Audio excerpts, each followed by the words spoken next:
Hello, Carl here with Sustainability Theory News. We're over at the website for the Permaculture Research Institute, permaculturenews.org. They have an article, The Benefits of Creating Wetlands on Your Farm. First, I want to talk about a couple of the drawbacks. There's a law in the United States, Waters of the United States, I believe it's called.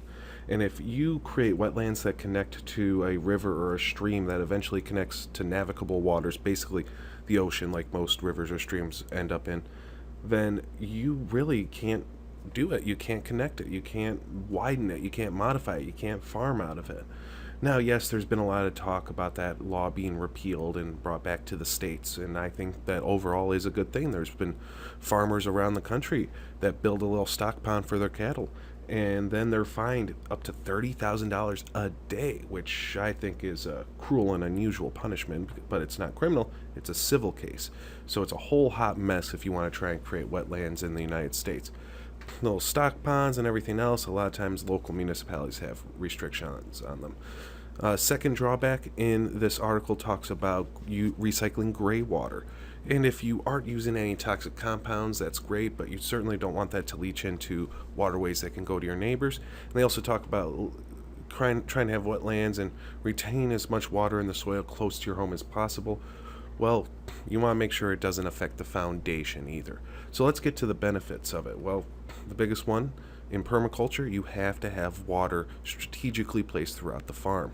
If you have very sandy soils, the water's not going to pond up very well. You may have to add some clay or a geotextile and clay on top of that. The geotextile will help keep weeds from popping up.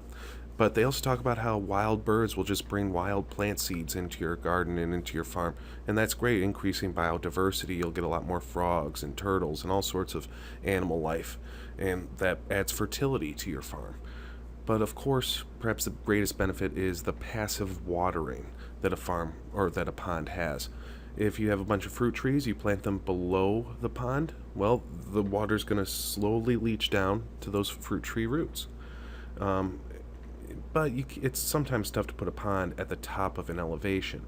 Ideally, though, if you can, do it, because then you can take advantage of the drop in elevation, creating natural water pressure. Every foot of drop is about 0.4 psi of water pressure.